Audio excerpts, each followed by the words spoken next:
Welcome to the Deep Dive. Today we're getting into a really, quite unsettling play, Dennis Kelly's DNA. It definitely is. A modern classic, but yeah, deeply unsettling. And our mission today is really to unpack how it shows this terrifying human experience. Yeah.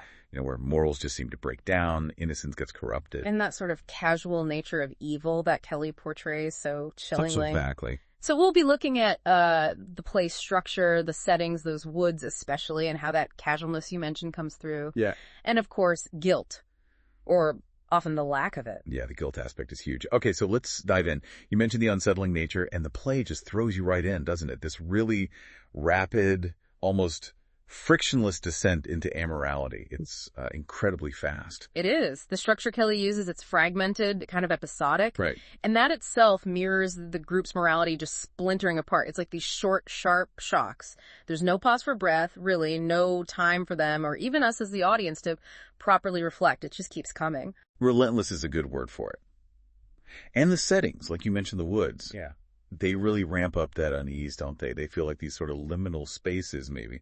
Like a moral wilderness where the usual rules just evaporate. Precisely. And by doing that, by using those kind of spaces, Kelly strips away the external noise. It forces the focus inward onto their, deteriorating internal landscapes. It makes it feel much more universal somehow. Yeah, well, like it could happen anywhere, not just on a stage. Mm-hmm. So we see how the structure and setting create this decay. But how do these kids, they seem like ordinary teenagers, spiral so quickly into doing these terrible things? What's like the engine driving it? Well, I think it's really an interplay of three key things. First, there's this shocking moral fluidity, a flexibility maybe. Yeah. Their sense of right and wrong just bends instantly to fit the situation. Like Phil's line. What is it? He's dead. Or he's not dead. We don't know. That just captures it perfectly, that detachment. Feeling. And then there's the peer pressure. You can feel it. The fear of being the odd one out, the snitch. Oh, absolutely. It's intense. It seems to completely override any individual conscience they might have started with. But is it just fear? Or is something else making them shut down their own judgment? Well, that leads to the third force. The manipulative use of language. It's not just fear. Language becomes a tool, almost a weapon. Oh, so? They use it to rationalize awful things, it was an accident, or to shift blame. And crucially, to enforce conformity. That phrase, we're all in this together. It sounds supportive, but here it's pure pressure. It shuts down dissent. Right in the middle of that, you've got Phil. He's orchestrating things, but not loudly. No, not at all. Phil's power comes from his strategic silence. And when he does speak, it's these short, sharp, declarative sentences. There's this absolute lack of remorse for Adam for framing Brian. It's striking. He's just focused on the practicalities. Totally. It's purely utilitarian, damage control. Morality doesn't even seem to enter the equation for him. And that image, him just calmly eating crisps while planning these horrific cover-ups. What does that tell us about this casual nature of evil in the play? It's so powerful because it shows that the evil in DNA isn't some grand, dramatic thing. It's mundane. It's born from indifference, a lack of empathy. Like it's just another Tuesday. Exactly. And ordinary people just looking away.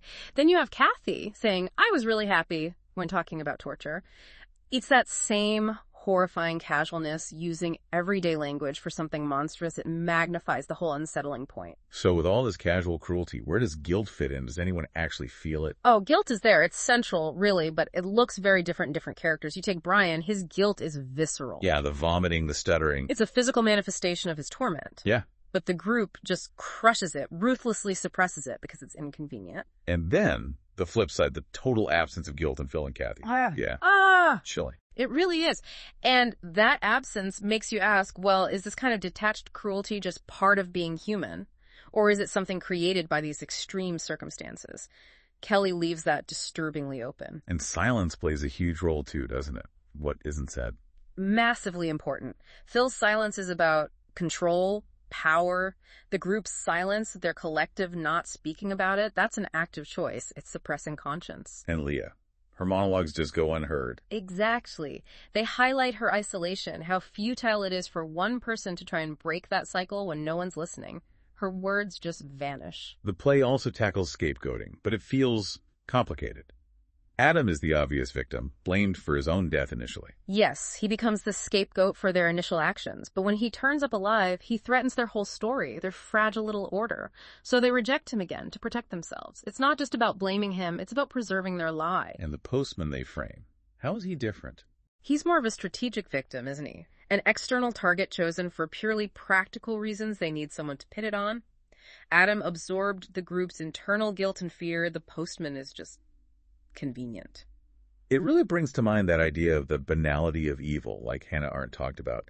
Ordinary people enabling awful things through, self-preservation, groupthink. Precisely.